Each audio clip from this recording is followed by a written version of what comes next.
Okay, in this example, we're going to be looking at how to find specific terms from a binomial expansion without having to expand the whole thing. In this particular case, we want to find the coefficient of x to the 6 in the expansion of 2x plus 5 to the power of 8.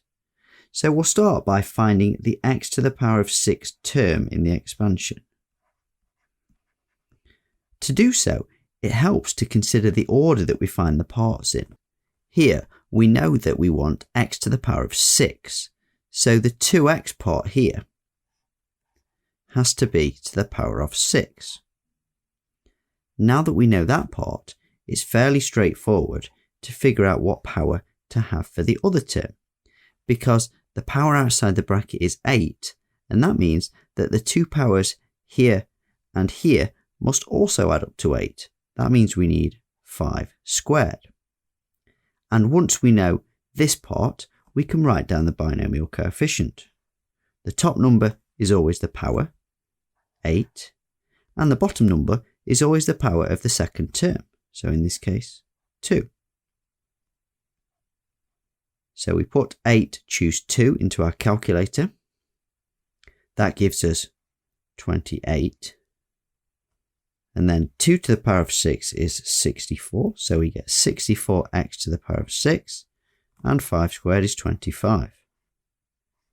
Multiplying 28 by 64 by 25 gives us 44,800. At this point we still need the x to the 6 in, but then because we're trying to find the coefficient of x to the 6, we need to just write down the 44,800. So be careful in a question like this. If it's only asking for the coefficient, it's important that you just write the number that we're multiplying x to the 6 by. If you write the whole thing as your final answer, often in the exam you'll find you don't get the final mark for that. Okay, here's a question for you to have a go at for yourself then. Pause the video and then come back and check your answer against mine. Welcome back, here's my solution. Well done if you got it right. If not, I'll go through how I got my solution now. In this question, we want the coefficient of x squared, so we'll start by finding the x squared term.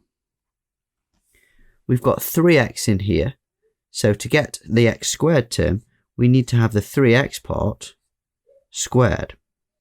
That allows us to find the power of the negative 4 part, because the powers must add up to 7, so we need 2 and 5.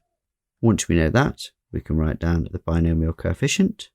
The power is 7, and the bottom value is the same value as the second power, so 5. So on our calculator we do 7 choose 5. That gives us 21. 3 squared gives us 9, so we get 9x squared.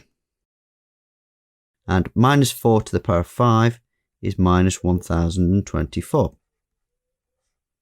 If we do 25 times 9 times negative 1024, we get negative 193,536 x squared.